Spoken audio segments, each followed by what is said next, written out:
मुंबईमधील सर्वात युनिक मूर्ती अशी मूर्ती ना आम्ही भांडुपकरांनी 10-12 वर्षांपूर्वी बघितलेली आणि पुन्हा एकदा त्याच देवाचं आपल्याला दर्शन झालं आहे। पुन्हा एकदा आपला भांडुपचा सर्वेश्वर आपल्या सगळ्यांच्या भेटीसाठी आला आहे। ही मूर्ती सर्वेश्वर या नावाने महाप्रसिद्ध मुंबईत प्रसिद्ध झालेली आहे। मागील गेले 50 वर्षे आम्ही ही मूर्ती बनवली होती।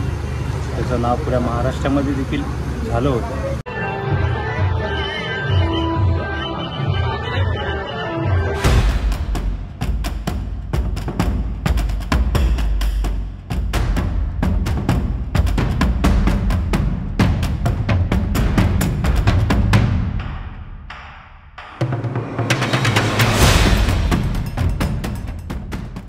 नमस्कार मित्रांनो, मी साई, तुमचं स्वागत आहे पुन्हा एकदा आपल्या नवीन व्हिडिओमध्ये। हा व्हिडिओ खूप खास असणार आहे, खूप स्पेशल असणार आहे। तुम्हाला माहिती आहे, मी आता काही दिवसांपूर्वी एक ब्लॉग टाकलेला आपला 251चा गणपती भांडुपचा सर्वेश्वर, त्याचा ब्लॉग टाकलेला फर्स्ट लुकचा। तर आता आपण जाणार आहे भांडुपचा सर्वेश्वर एक्सप्लोअर करायला।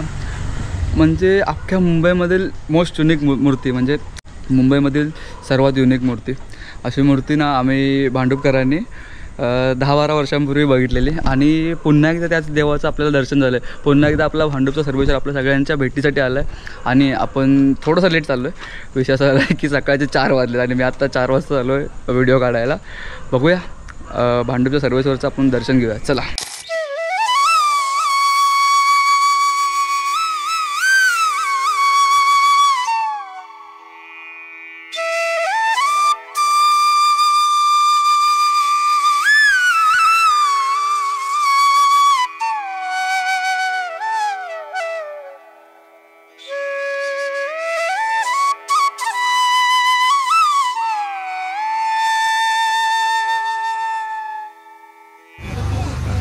मी सार्वजनिक गणेशोत्सव मंडळ टेंबीपाडा यांचं सेक्रेटरी बोलतो, अरविंद वाटके।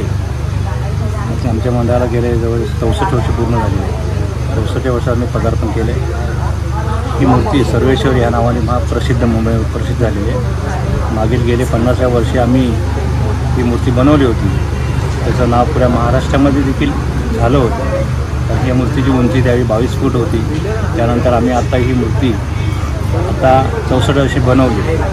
तर ह्या मूर्तीमध्ये आम्ही थोडीशी मॉडिफिकेशन थोडं केलेलं आहे। मूर्तीमध्ये काही मूर्त्या पण चेंज केल्या आहेत चांगल्या। म्हणजे यावर्षी अयोध्याची थीम चालू होती, त्यामुळे रामलालाच्या गणपतीच्या रूपामध्ये आम्ही रामलालाची मूर्ती त्याच्यामध्ये आम्ही बसवली आहे। स्वामी समर्थांची बसवलेली आहे। अशा काही जरा मूर्तीमध्ये जरा मॉडिफिकेशन आम्ही केलेलं आहे आणि बरेच वर्ष आमचे मंडळी चांगलं काम करत आहे। त्या मंडळाला जवळजवळ 1000 कार्यकर्ते निगडीत जॉईन आहेत। पहिले आपले मूर्तिकार कोण होते? पहिले मूर्तिकार आमचे होते ते प्रशांत मयेकर म्हणून होते, परंतु त्यांचे काम राणे बंधूच करत होते, गणेश आसवाले। अच्छा, हां, गणेश आसवाले तेच करत आहेत। ओके, आतापर्यंत तेच या भांडुपमध्ये नव्हे तर महाराष्ट्र मूर्ती बनवणार ती एकमेव व्यक्ती मूर्तिकार म्हणून राणे बंधूच आहे। हां, बनवत नाही। बरोबर।